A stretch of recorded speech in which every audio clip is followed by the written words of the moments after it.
Okay. I think we're good. Maybe.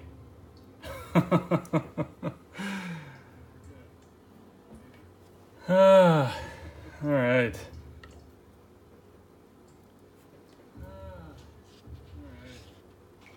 One big work in progress here. I'm gonna start doing this actual drawing. Again, any questions?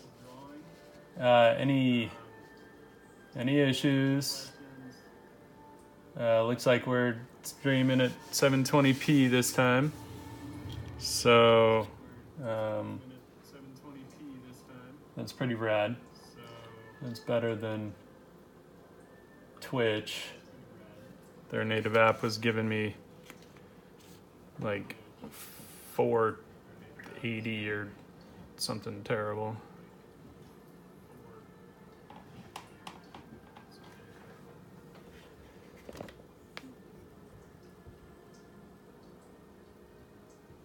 All right. As you can see, I'm working on Dura-lene. This is an acetate.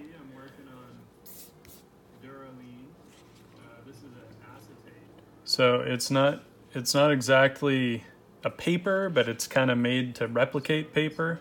The nice thing about it is that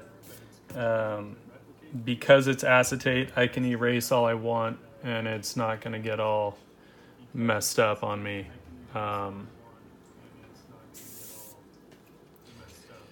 And because it's translucent, I'll be working on both the front and the back. And you can kind of, you can see that here, right? So anyway,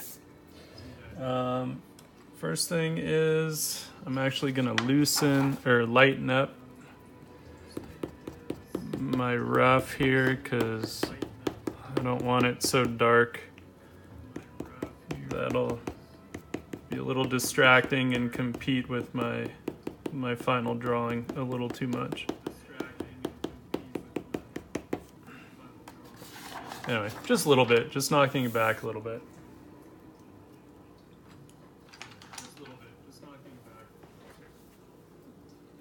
And there we go.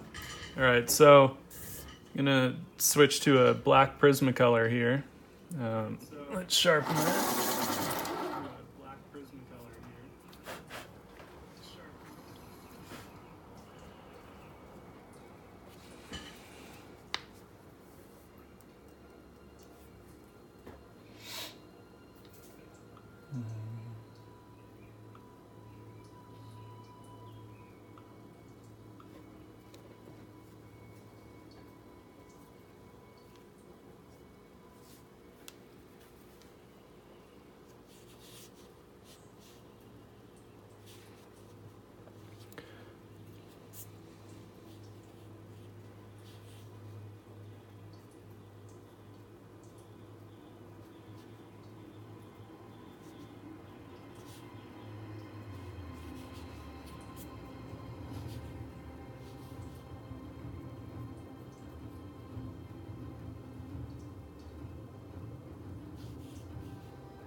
think in this case, one of the things I might do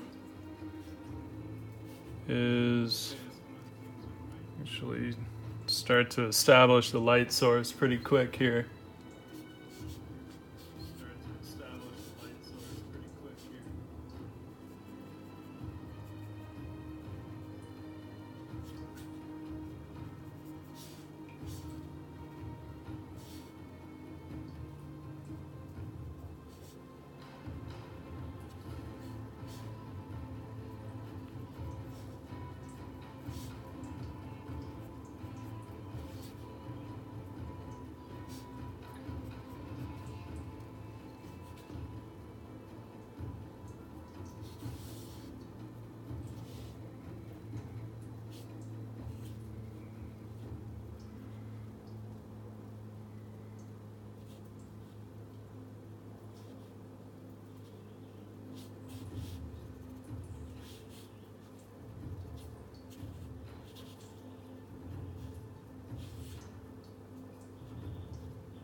Yeah, I'm trying to get back on Twitch.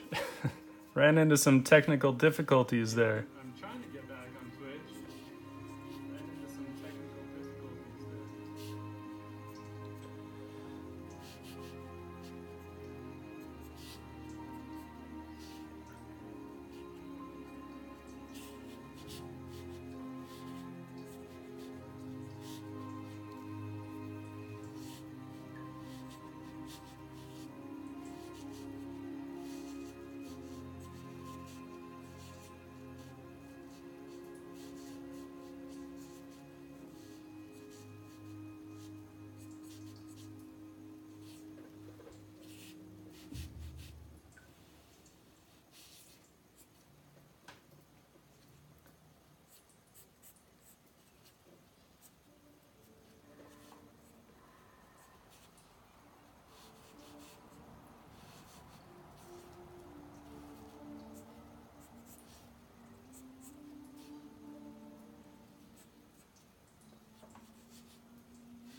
You guys are seeing what I would call a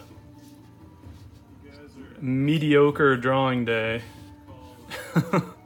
But it's cool. It happens, and usually, from my experience, it just kind of means that it's going to take a lot longer to get warmed up.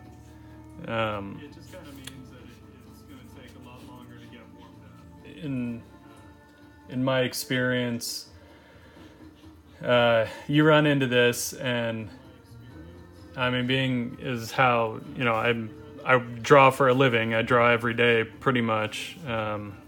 Sometimes digitally, often in pencil, and we'll just, I don't know, we'll run into these days where I might be drawing from 9 in the morning to 7 in the evening, and it's not until sometimes like 5 in the evening that I actually feel warmed up, and I can kind of nail sketches consistently. You just got to kind of work through it, you know, kind of play through the pain, as it were. It's just all part of the professional experience, I guess.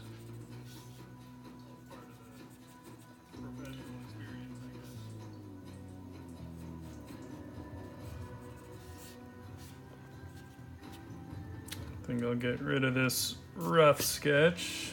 I don't think I really need it anymore. Yeah.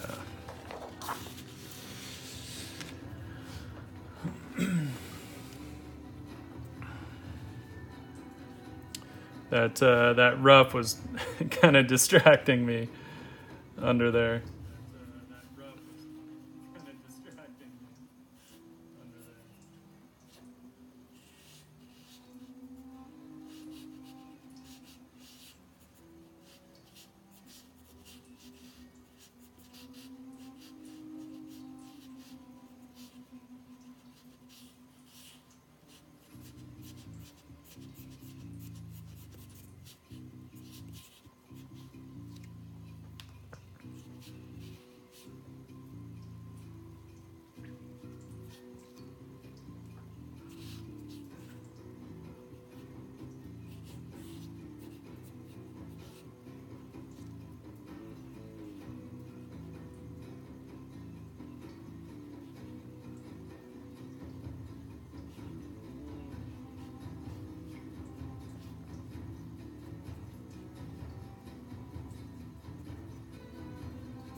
sometimes you'll try and detail something out thinking that that'll fix the problem, and just makes it worse. So sometimes it's better to just dial it back, indicate a little bit, and trust that the viewer or the audience will kind of fill in the gaps.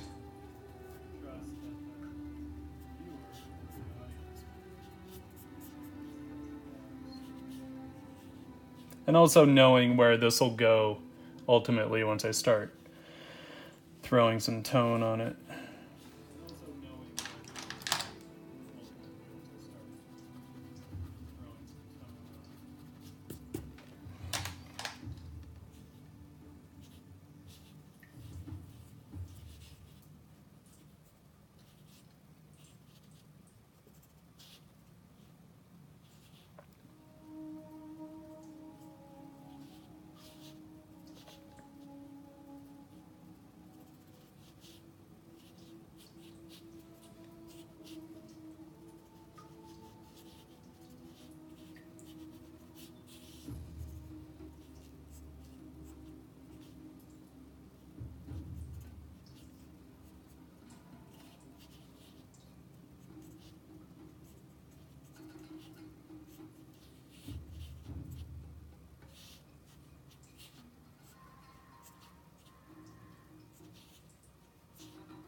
And you can see that even though I'm drawing with a black Prismacolor pencil on the acetate, I can still erase it.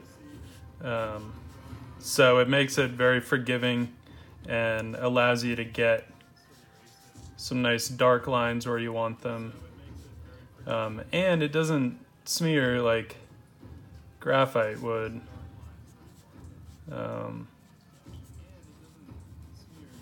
And on this stuff in particular, graphite is not a stable medium.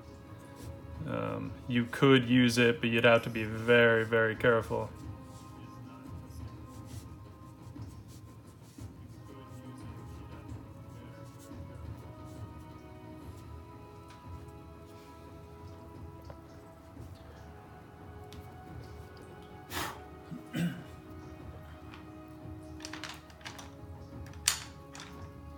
Okay, let's do some quick tone, and then I might come up with something else to draw. So you'll see I just flipped it over, and because it's transparent, you can still see it. It's like tracing paper or vellum, but rather than being paper, it's acetate. Main benefit of that, besides being able to just erase all you want and not mess up the paper, is also that it doesn't curl. With tracing paper or vellum, you get the slightest bit of moisture and they'll just like curl up on you. And this doesn't do that. So it's kind of immune to moisture, which is fantastic. So working on the back here, I'm just gonna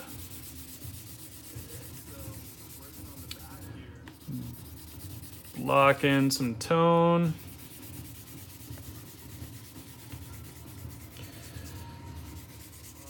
It's fun because you can be kind of quick and dirty with it.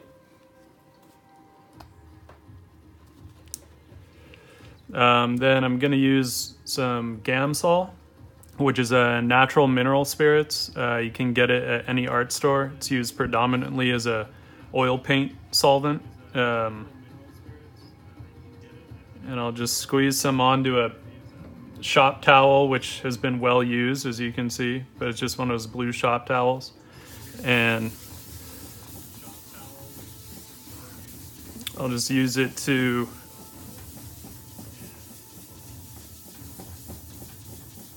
smear the stuff around. Right, so using that waxiness of the Prismacolor, and you could do this with the Polychromos as well by Faber-Castell. They work great.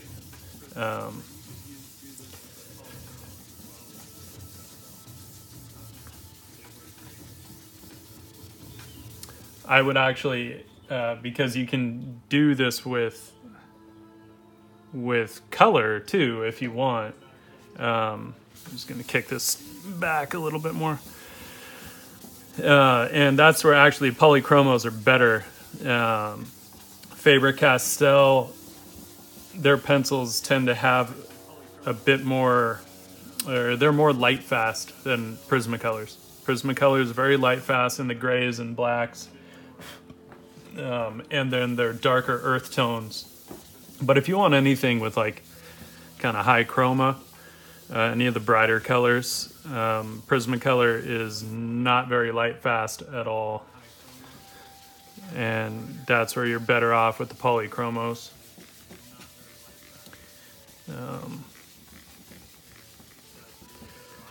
So I'm just using the back side of it to kind of dry it out. Otherwise, if you erase out when it's still kind of wet, it'll just go right back to white. And it's better to be able to control that. So it just takes a couple minutes for it to dry. It's just a solvent, so it evaporates pretty quick.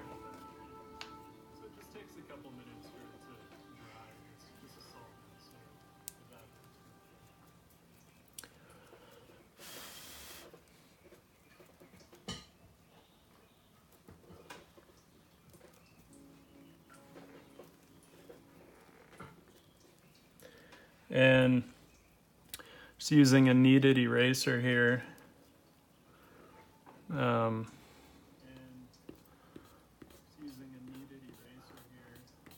not going to go back to white yet. Not for the background anyway, at all. I'm just kind of chiseling out a little bit of the silhouette.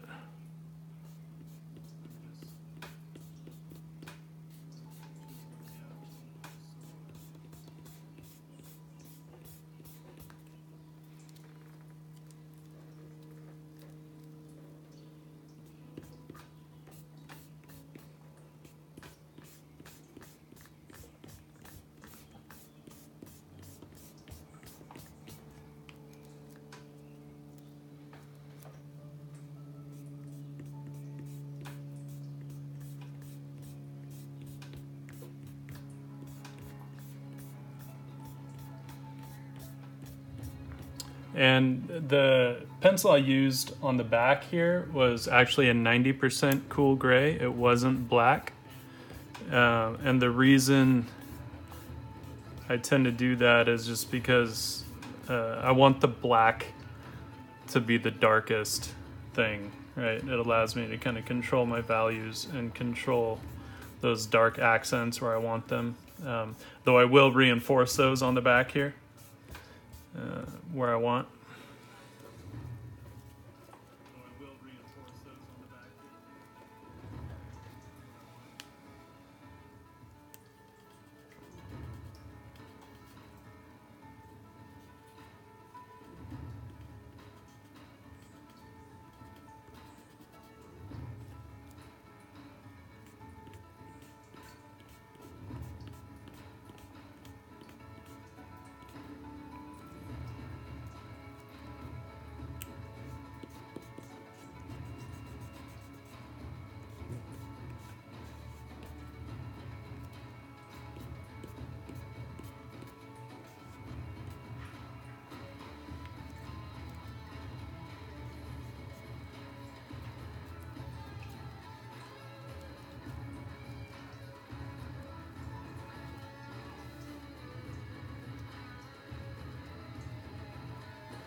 And I'll just use this kneaded eraser when I'm kind of blocking in just the rough value grouping. And then I'll come in here with this. This is a Tombow Mono Zero eraser. A nice little detailed tip on this guy. So I'll use this to get the smaller details going. And a bit of the rendering.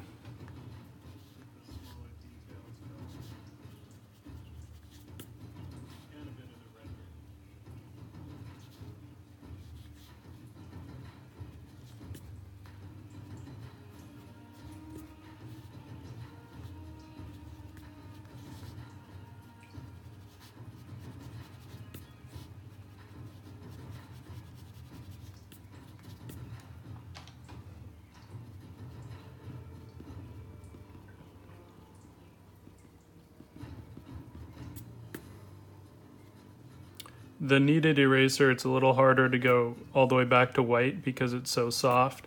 So that's where I'll use like the pink pearl or the little Mono Zero, where I actually want to take it back pretty bright.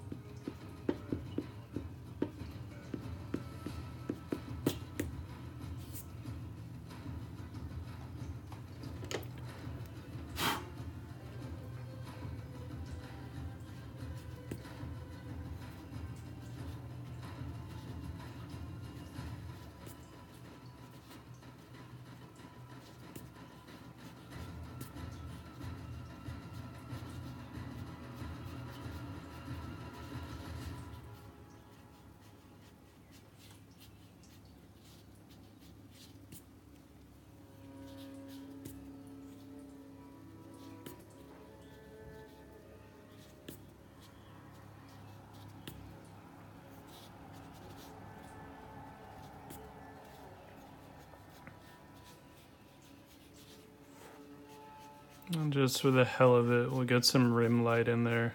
It's a bit too dramatic for Dakota just chilling with a cocktail, but it's fun.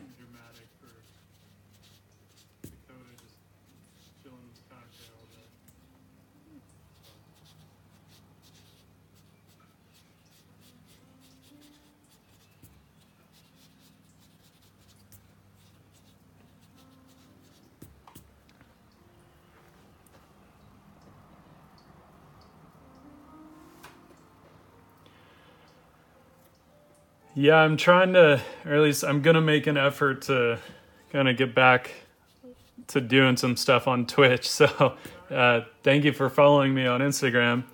I've been wanting to kind of interact more and, you know, do some videos like this, and I don't know, it's fun.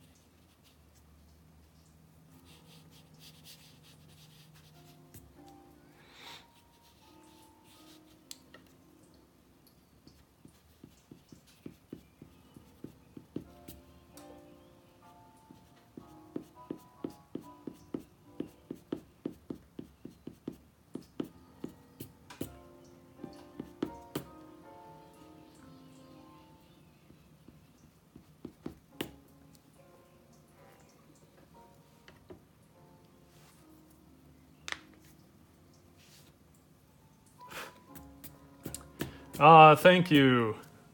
It's always nice to get some positive feedback from people. I know, like, you know, the work stuff is great, and obviously it's amazing to get paid to draw full time, but honestly, I don't know, working on projects where I never get to show any of the work, it's not always the most motivational thing in the world. So it's always really great to kind of get some feedback and again, to interact with people. I enjoy that a lot.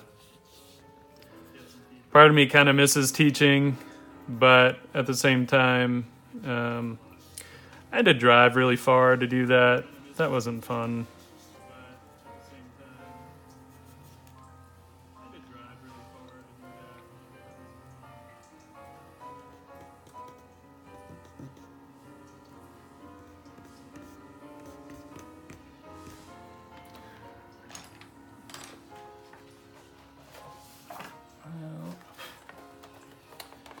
I mentioned the Polychromos before. To answer your question, I'm a bit of both, I guess. I did go to school. I went to animation school as well as I went to school for illustration afterward, but did a lot of self-teaching.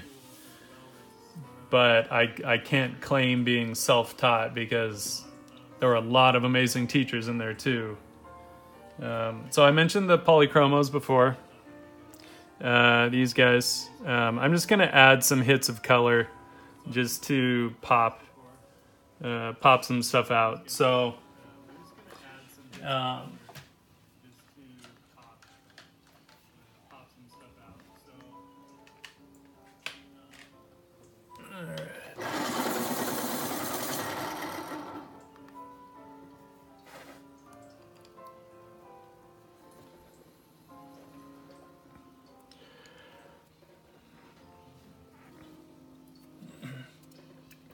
I'm glad it's helpful. I love sharing the information, and there is a lot of stuff that, you know, I'm not going to say that I'm the first one to come up with it, but it was just information that maybe I discovered for myself. I was given a demo the other day at work, and I was asked why I use the pencil the way that I do. And it came about because I used to love inking with brushes or a brush pen, and because you just can't beat brushes for line quality, but I can't use brushes for work, not for the type of sketching that I do. I need to be able to erase it. I need to be able to change things as art directors, give feedback and all that stuff. But I couldn't get the same line quality with pencils as I could with a brush. And then I started to think, well, wait a second, what if I can? And so that's where I started to really kind of explore different ways of holding the brush that maybe would give me a little different line quality. Plus, when we had anyone that has done figure drawing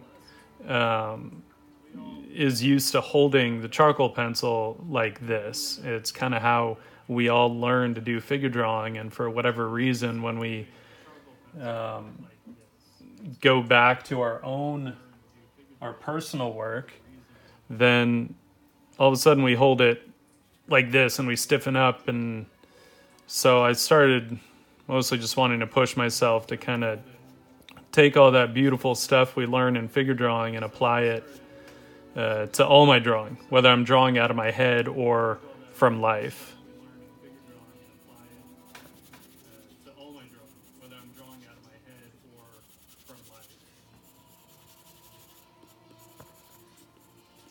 Because even if I'm just drawing, like, you know, cute naked elf girls or something, it doesn't mean I don't want to get like a really beautiful drawing out of it.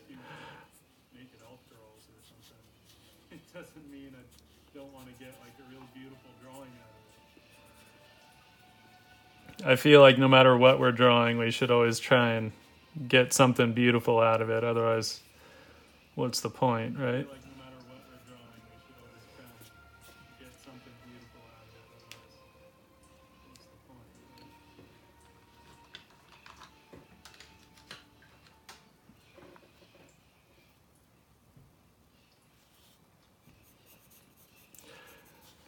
And there's nothing wrong with digital stuff. I do a ton of digital work at work.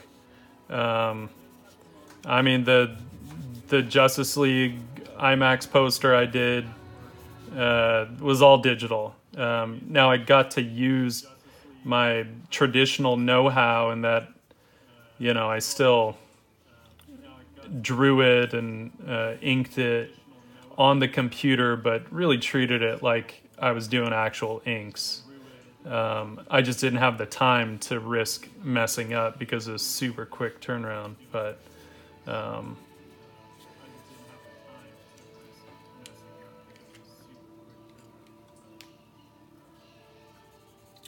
I do enjoy doing digital work because there are certain things, it has its own look at this point, and for any of us that kind of were coming of age as artists as the digital age was taking over, it's a look that we're so used to seeing, and we understand it and we appreciate it.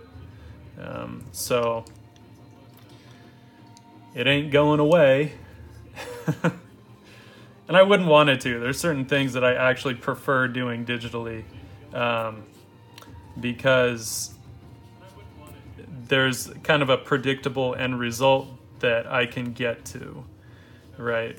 I like traditional stuff when I want it to be maybe a little bit more about the journey and the process.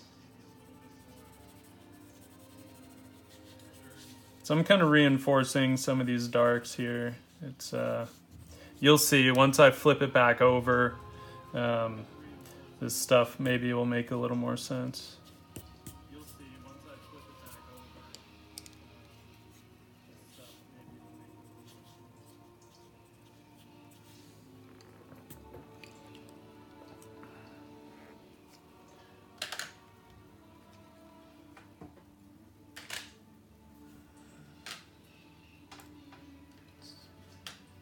Find a nice wine color here. That's not very wine colored, but it'll do.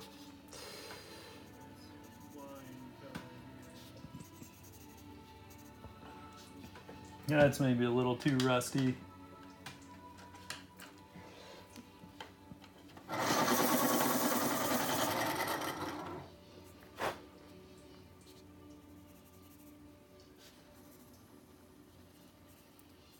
Who knows how much this will actually come through, but that's okay.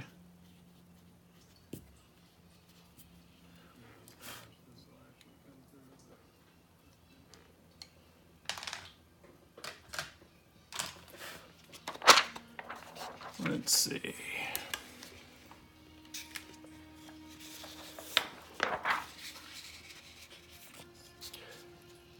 So now those colors are kind of subtle, kicked back, and you can always come in and reinforce it over the top if you want, which I might do, but just a little bit. I don't want to go overboard.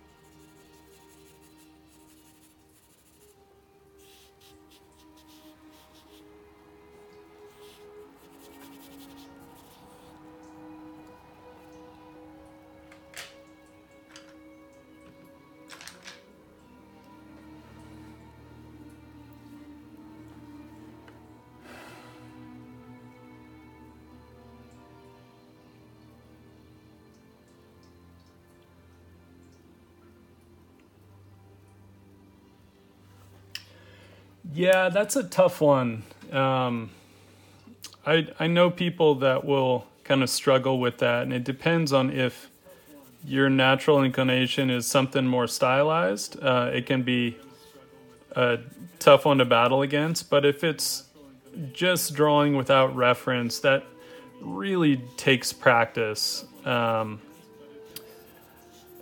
don't think there's necessarily a trick to it per se, so much as just training your memory and pushing yourself to be very specific, especially when you are drawing from reference or from life. Have specific goals that you're working on. If you notice something in particular that's giving you trouble when you do draw out of your head, then make sure to pay special attention to that when you are drawing from reference. That's what I always did in school, because I was drawing out of my head all the time. And so I would note parts of the anatomy or whatever that were giving me a hard time. And then when I had a model in front of me, I would pay attention to those parts of the anatomy in particular and do my best to really understand what was happening in the anatomy, right? Meaning you don't want to just be drawing kind of the symbol for a nose or the symbol for lips. You really want to understand what's happening with the form, how it's turning, why it looks the way it does at a certain angle, and then how it moves. What are the muscles involved for moving any particular part of the body, and what kinds of movements. That's a huge part of posing, right? Is understanding which muscles are actually firing and which muscles are relaxed. Because if you just tense up everything, then they're just going to look stiff and boring. So it's a lot of it is it's mileage when it comes down to it. That's kind of the big dirty secret, I guess, with art, is that it just all comes down to how much you do it. If you want to get better faster, you literally just have to draw more. That's kind of that's the formula.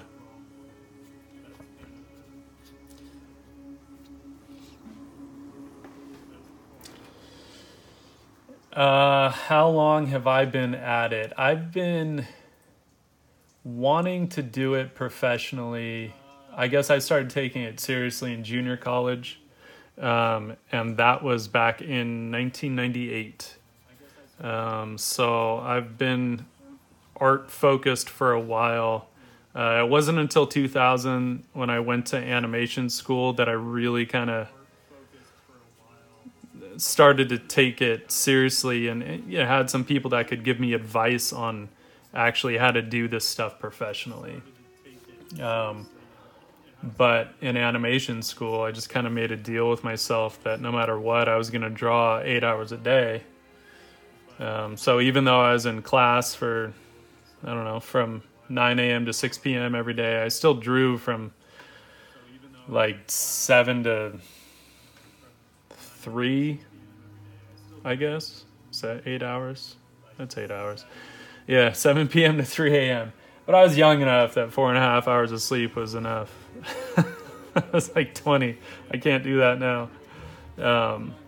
But I, got some of that mileage out of the way and worked through a lot of the frustration. And there was a lot of frustration knowing what I wanted to draw and not being able to draw it. And all that stuff was always keeping me pretty fired up.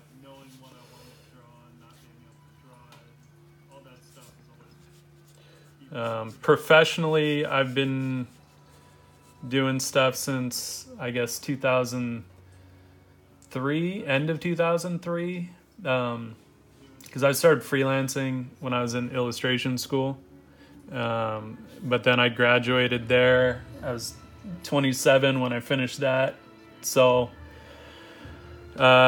10 years now, I guess. I've been working in advertising as a sketch artist, sketching movie poster concepts and video game cover concepts and posters and billboards for TV shows and things like that. So upside is we still get to do a lot of drawing in pencil, and not a lot of industries allow you to do that anymore, unfortunately.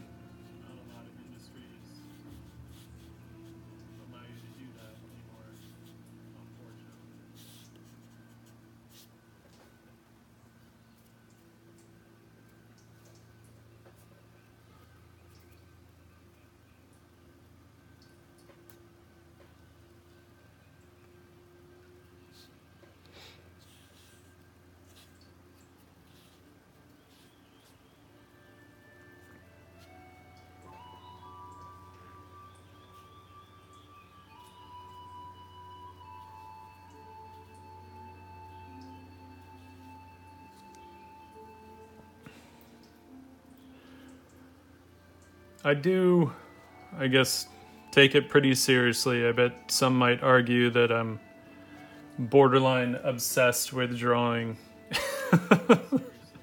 I might classify it as an addiction, as I start to get in a bad mood if I go too long without drawing, but I don't think anyone at work is going to complain about that.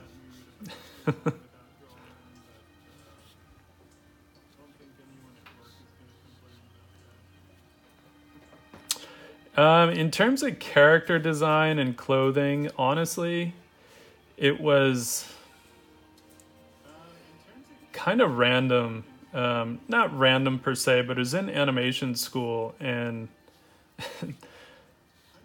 we had to animate a sexy walk cycle, right? Because in animation school, you tackle all different kinds of movements, and so we had to animate a sexy walk cycle, and I didn't know where to find reference for that. And the only thing I could think of was runway shows. And so I looked up, I went on to style.com, which is Vogue's website, but that was after just kind of a search of like, where do I find runway shows? And so then I started looking through the shows, and I think I just kind of happened to click on one of the couture shows, and we were in the middle of doing a character design assignment as well. And I saw some of the craziest outfits, crazier than any character design I'd seen. And I think that really kind of made me stop and take note of whatever the hell this fashion thing was. And I remember one of my girlfriends in high school was like really into Chanel or something like that. And so, I was just kind of, any information I could get, I guess, was like, I was just using it any way I could. But I started to kind of pay attention to fashion, and I just found it really interesting as a form of expression. In some places, it's kind of the only thing people have to really express themselves.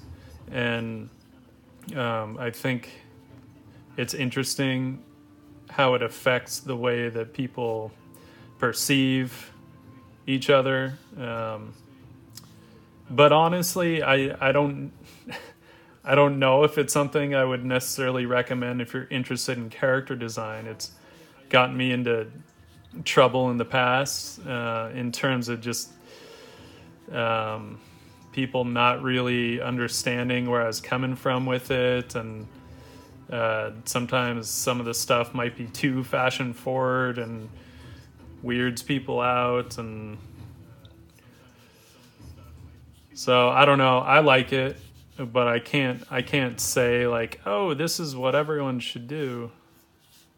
So I think some people dig it and some don't. So I pretty much just use it for my own projects at this point. But I do enjoy it. I mean, fashion design's a lot of fun. There's a lot of fun shapes, and at the end of the day, it's, you know, even just dressing ourselves, it's like our first design challenge of the day, right? We get to choose our own graphic design, I guess, our own composition, and that's kind of fun.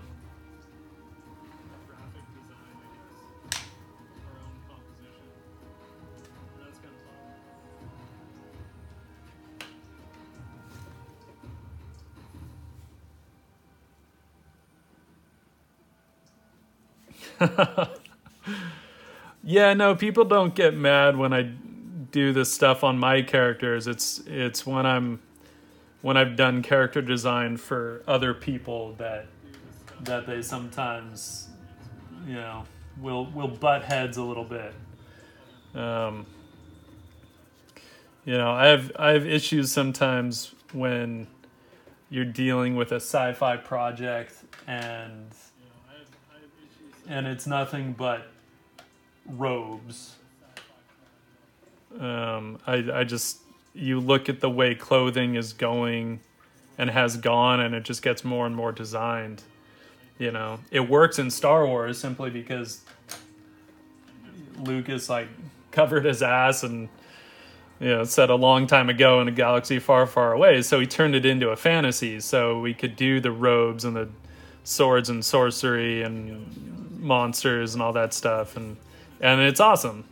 But if you're thinking of a true sci-fi, which would be more, you know, future based, it doesn't make sense that at some point we're just going to be wearing bed sheets.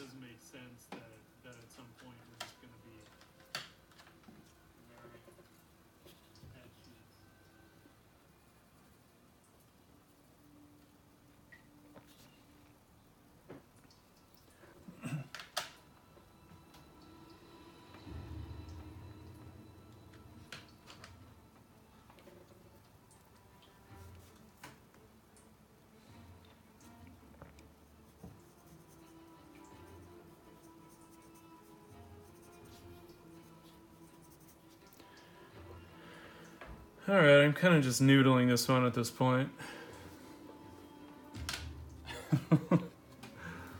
It is what it is.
And there's that one for now.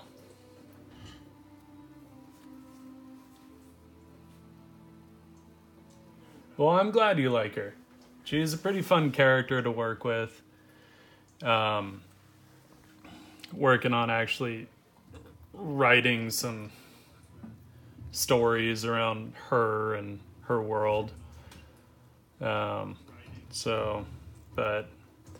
it'll be a little while before those are out and about.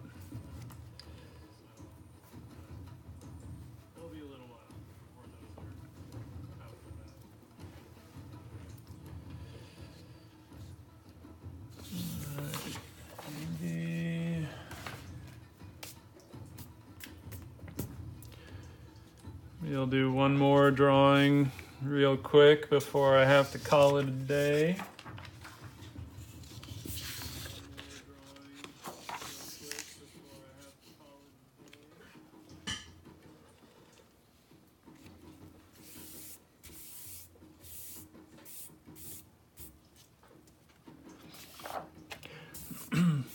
I'll probably start sharing a little bit of her story here and there before too long.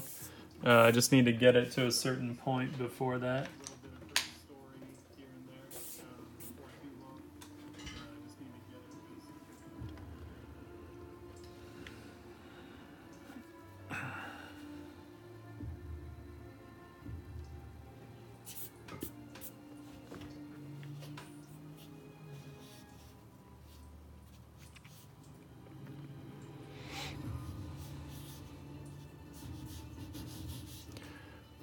So here I'm just drawing with it's just a 50% gray, 50% cool gray.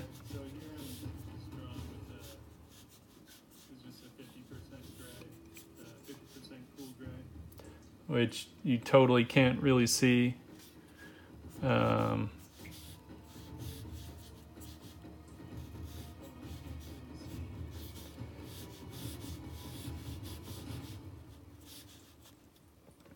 So I'll make it quick and get to the darker lines.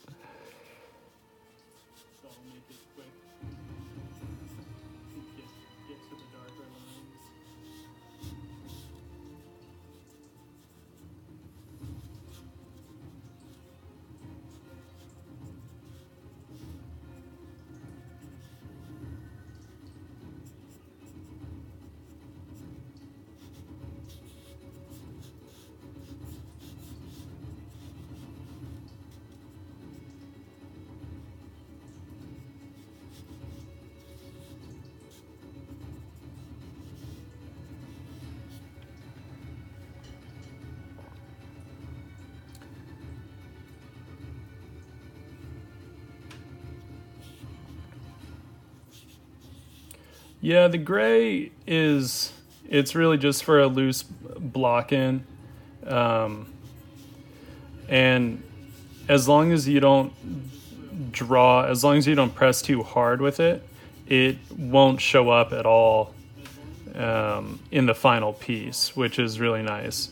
But then it's light enough to where it's not distracting. With the last piece, I'd actually done the rough in graphite on a separate sheet of paper, and I found that rough was really distracting. The lines were a little too dark.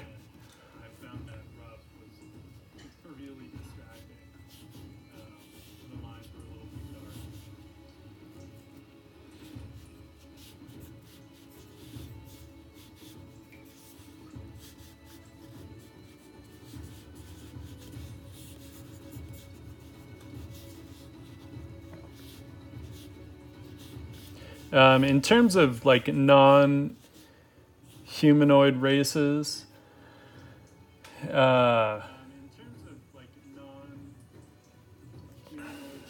most of that still just comes down to an understanding of anatomy, because even if you're talking animals, or if you want to push into creatures, orcs and ogres and trolls and that kind of stuff, but then the non-humanoid, cats and horses and that kind of stuff, and then even from there, if you want to push to fictional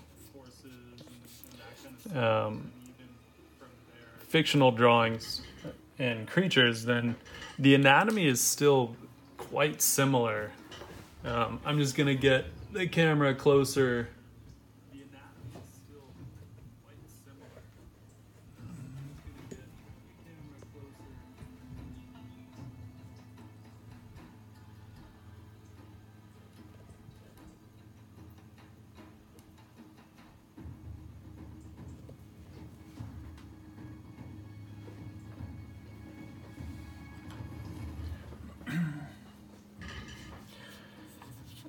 So when you get into other things, like, I mean, it's one thing if you start going crazy and they have, all kinds of who knows how many limbs and all that stuff. But at the end of the day, if you look at animal anatomy, they still have femurs, and they still have,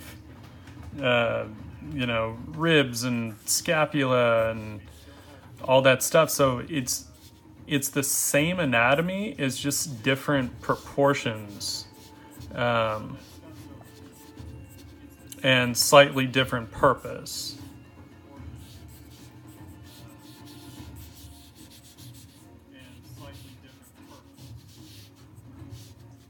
So regardless of what you're drawing or designing, you still need that understanding of anatomy.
Yeah, I mean, I tend to draw mostly people, but then, I'm working generally 10 hours a day working on live action stuff, so it does tend to be all that.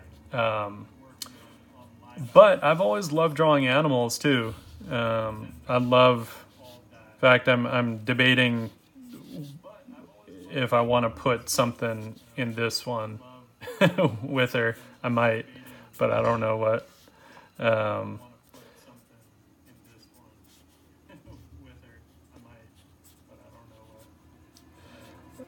But yeah, I've always loved drawing mostly big cats and horses.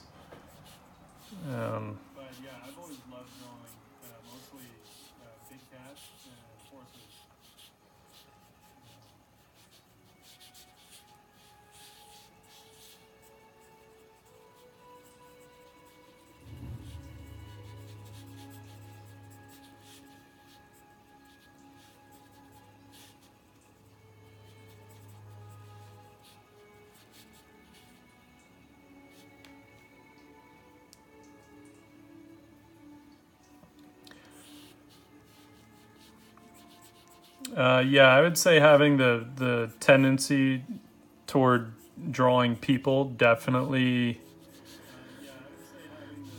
put me on a certain path, but initially I actually wanted to do character design. I sort of just accidentally happened into advertising.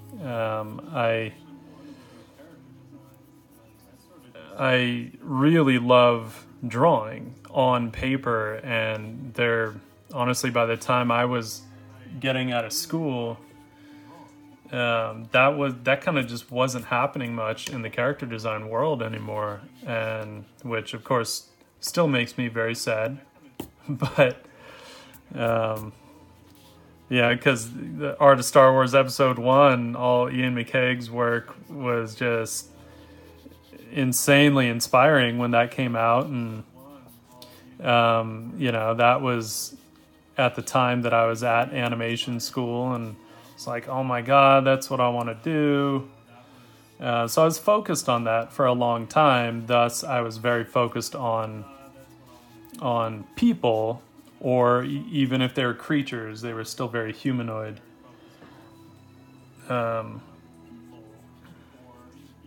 But yeah, I don't know. I've always loved drawing people. And then, of course, it worked out once I did get into advertising, because that's what all that kind of work is for the most part. I mean, it's very rare that I ever have to draw an animal. I should say ever get to draw an animal at work, unfortunately.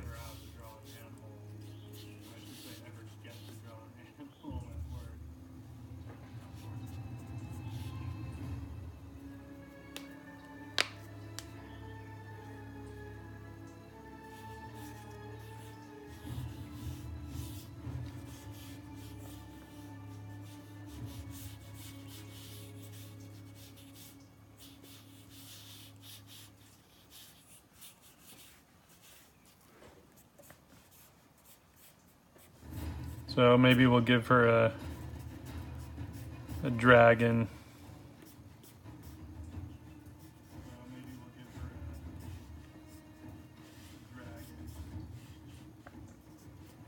Of some kind. Dragons are another huge favorite of mine. When in doubt, draw a dragon.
Hi, Spilt Ramen. Your name makes me sad. Spilled ramen is a sad thing.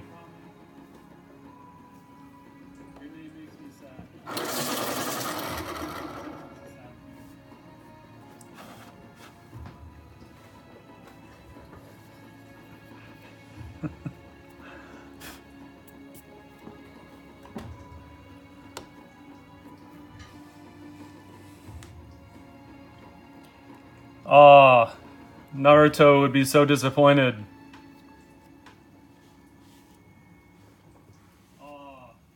Naruto would be so disappointed.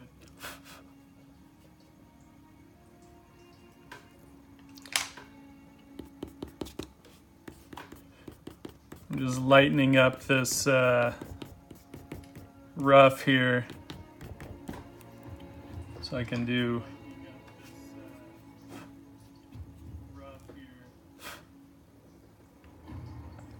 the finished lines. And anyone that does follow me on Instagram knows that I do love drawing profiles. I'm not sure why. I think I've always looked at the old pre-Raphaelite paintings and I always loved their profiles, even though I don't always draw that style, but it just made me kind of fall in love with that angle.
I tend to follow more of a process when I'm doing pencil work. If you're familiar with my Inktober stuff at all, I will do a fair amount of just, you know, drawing straight ahead, so to speak, with no plan other than whatever's in my head. And I love doing that. I love doing that stuff in ink. It forces me to just buckle down and make a decision, and I can't take it back. But sometimes I want to be able to design more. I want to be able to say, no, you know what, I can do that better, so I'm going to erase it and do it better. But I think there's a time and a place for both. And with the pencils, I like to Yeah, I just like to be able to kind of pick and choose a little more and decide whether that mark is really the mark that I want, or is there something that would be more appealing.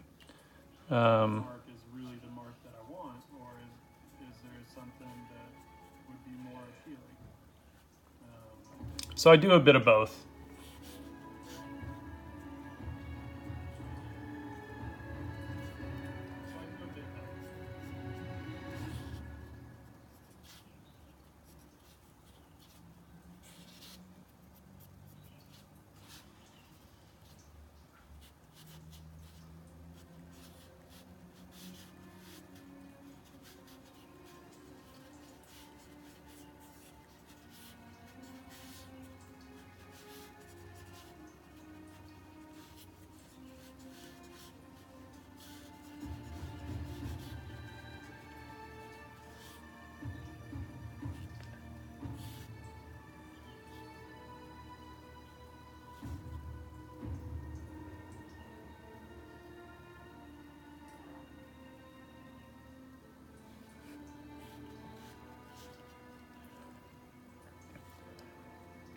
I'll be honest, I don't know who Mark Crilly is. One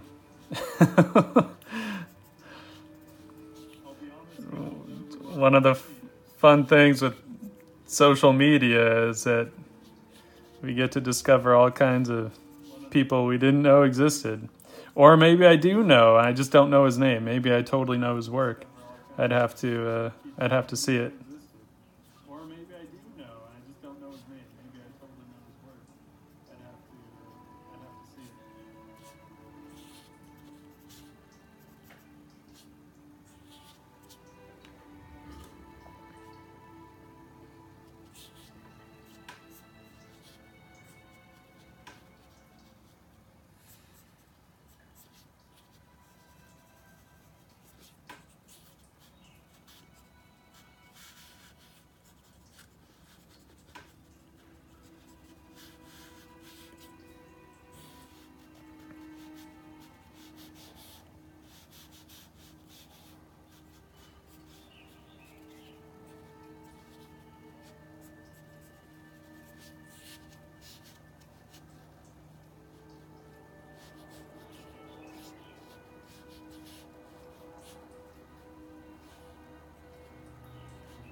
Some of the really old comic strips back in the day were amazing.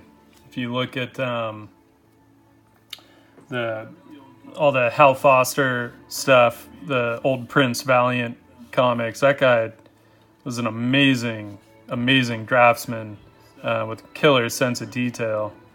But I believe Prince Valiant was a Sunday only comic.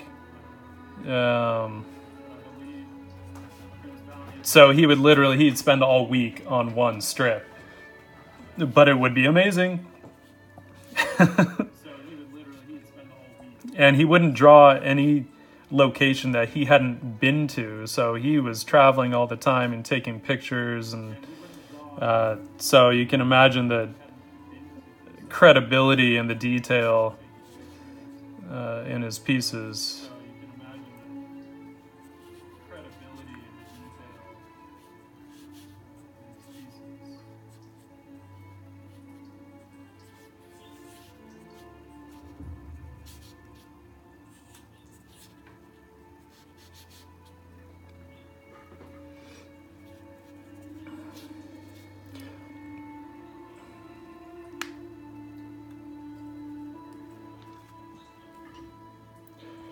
Prince Valiant. If you look up Hal Foster, he was the creator and the artist for years. He was amazing, really amazing.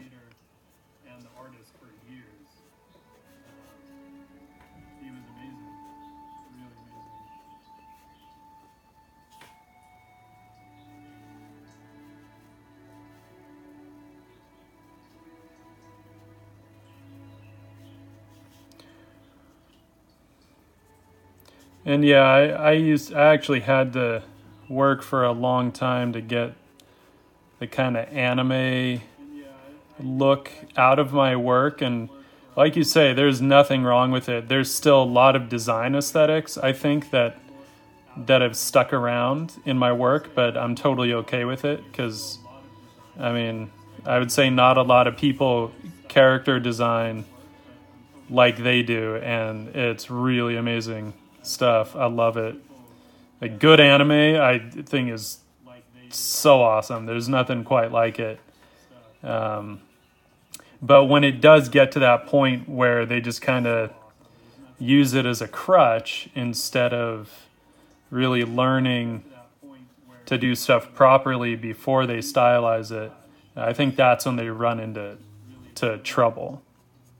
But when it's done well, it's pretty fucking rad.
Hey.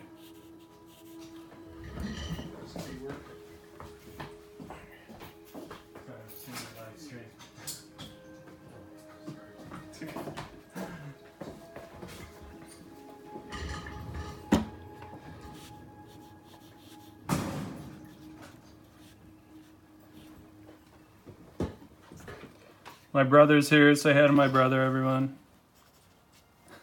Hey.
So I'll throw some tone on this.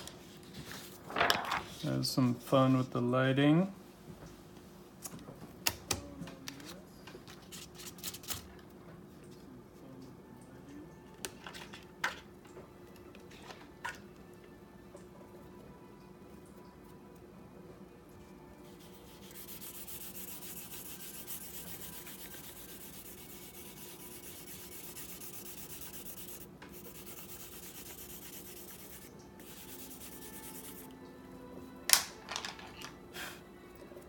I'm actually going to add a little bit of blue.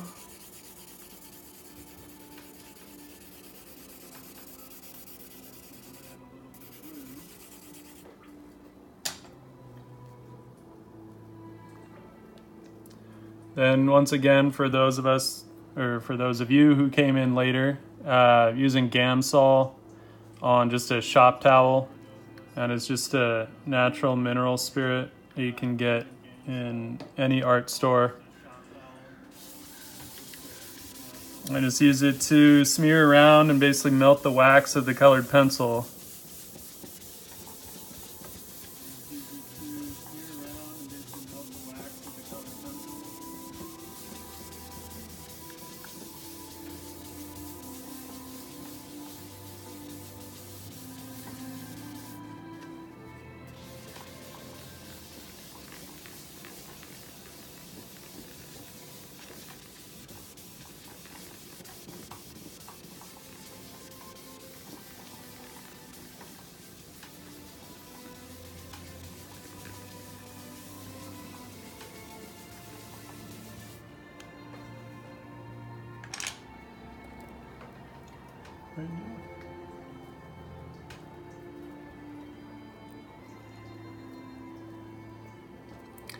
I'm using Dura-lene acetate. It's kind of a high-end tracing paper or vellum, but it's acetate, not paper, so it's more durable in that sense. If you erase too much on tracing paper or vellum, it'll start to chew up the paper, whereas with this stuff I don't have to worry about that.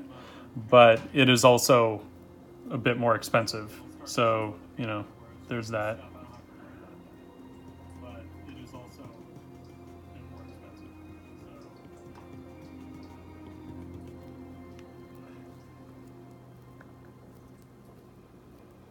I don't know why when I started drawing this I was thinking of Galadriel giving Frodo the light of Elendil.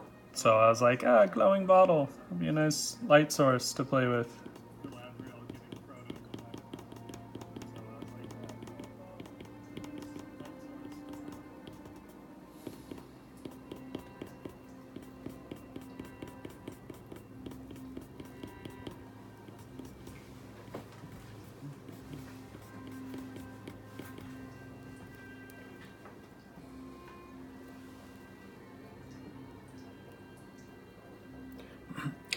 No, actually what I'm doing, you can do on tracing paper or vellum. I used to do it on tracing paper actually, and many people do in advertising.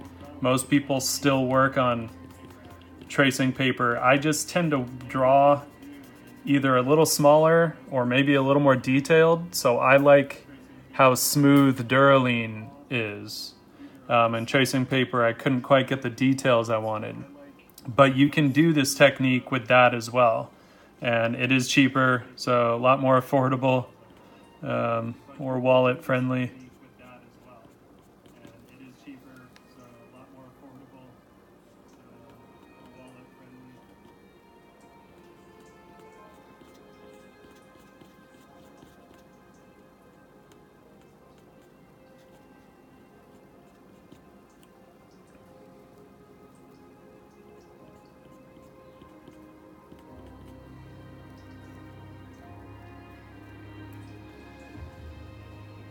It's spelled Dura-lene, and it's made by Seth Cole. I think it's actually made here in Southern California. I'm always afraid with a small company like that because you never know if they're going to go out of business, and if they ever do, I'm going to be very, very sad. This is like my favorite surface to draw on with pencil. Otherwise, I like my moleskin.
I have a couple of friends that actually still prefer the tracing paper because they like the tooth on it, and I feel like to a degree it just kind of comes down to preference in that regard.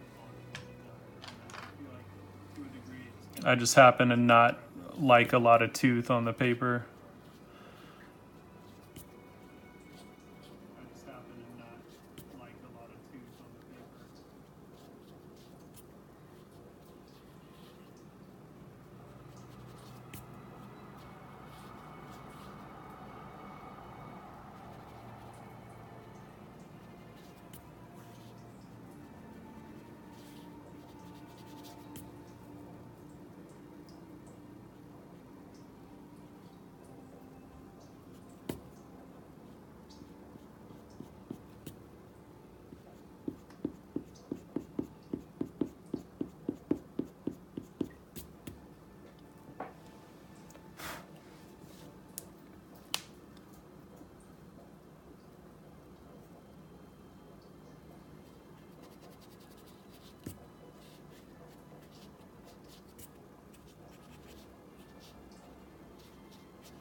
yet I don't have to worry much about it smudging because I'm using Prismacolor pencils, right? That's one of the reasons that we use them,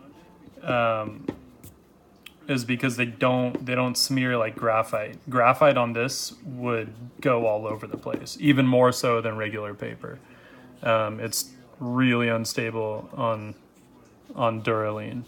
But I use the glove just because, like, if I don't know if it's warm or something, if I don't want my hands to sweat, and I just want it to be able to move freely over the page no matter what.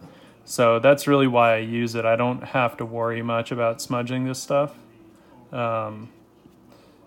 It's not really going anywhere.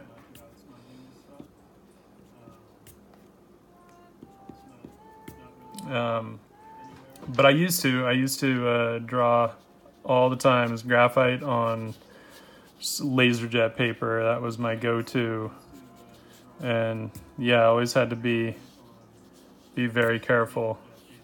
Strangely enough, I did not use a glove at that time. I should have, but it didn't occur to me.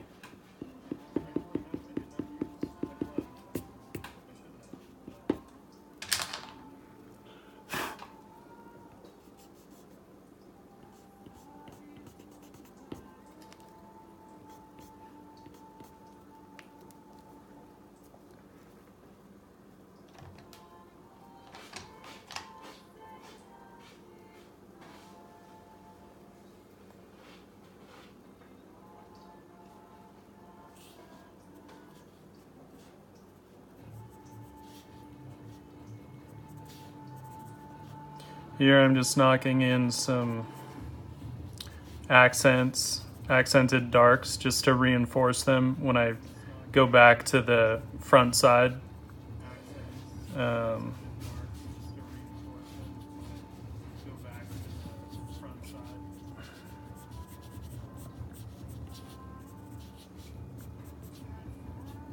Always a good thing to pay attention to.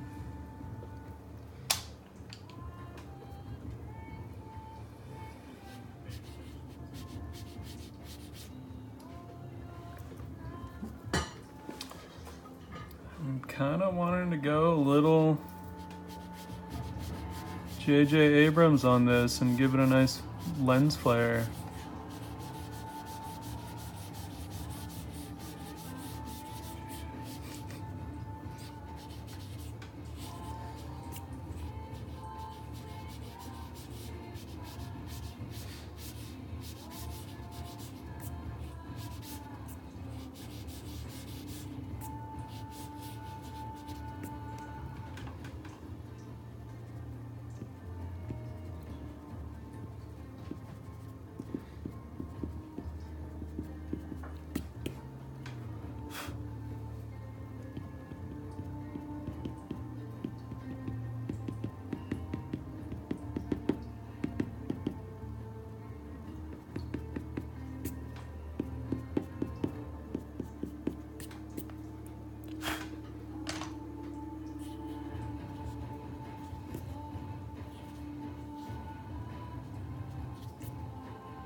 Thank you, Zombie Boss.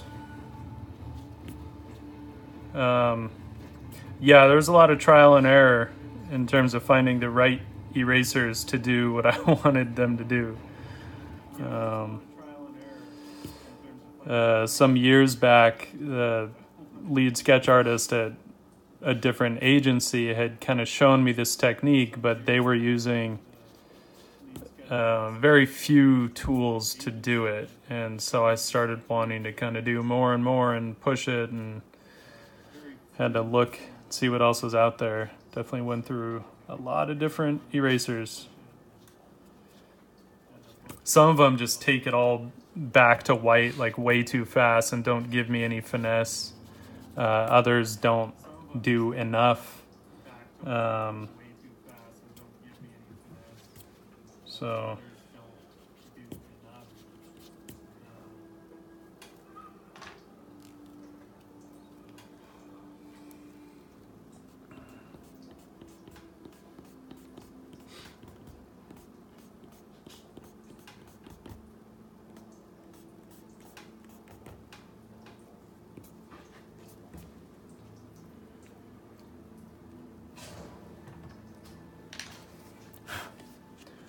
let's see how this looks on the other side.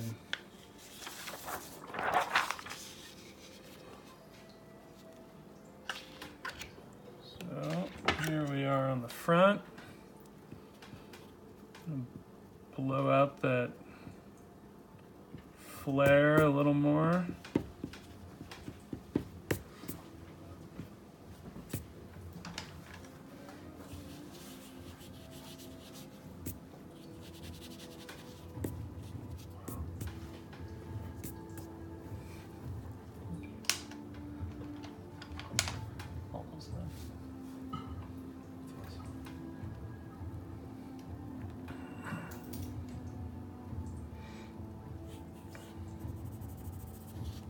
Then here I'm just coming in with a 70% cool gray just to kind of pump up some of the darks and sort of unifies some of the tones.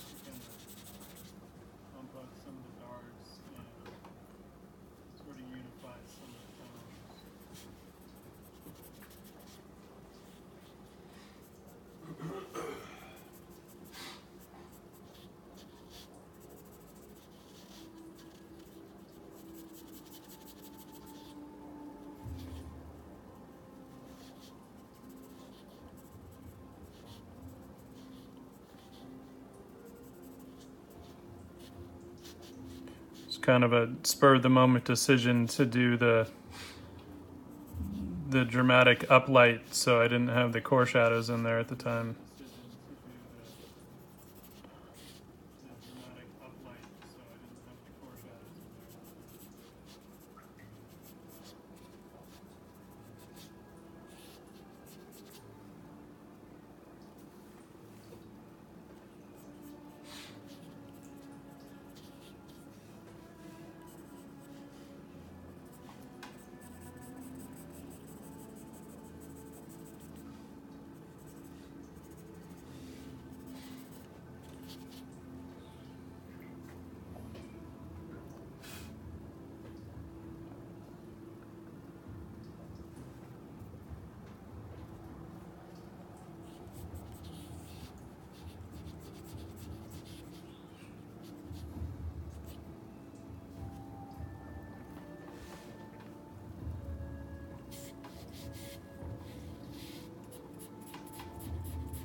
And a little bit of white.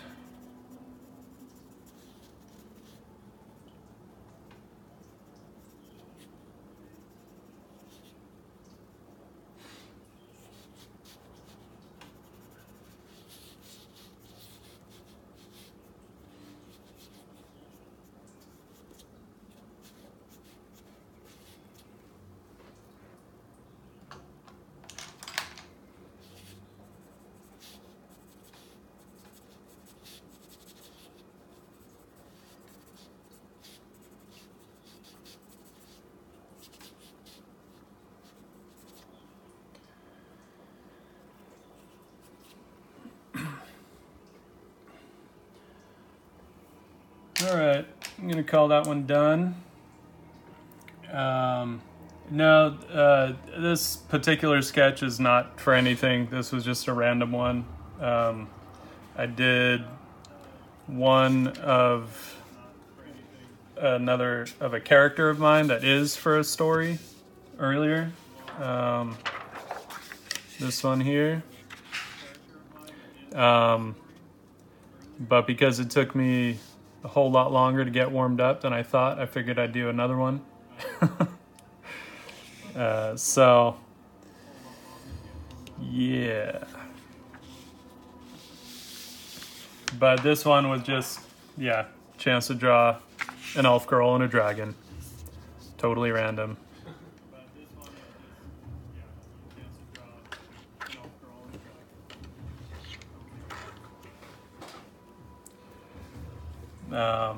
But I'm gonna call it a day. Thanks for everyone that joined, and sorry for the technical hiccups in the beginning. Apparently Twitch's in-app streaming still sucks, but we figured it out. So next time it should go more smoothly. And I will try and give you more of a heads up next time, you know, more than like a few hours. And I'll see you then. And I'll see you on Instagram.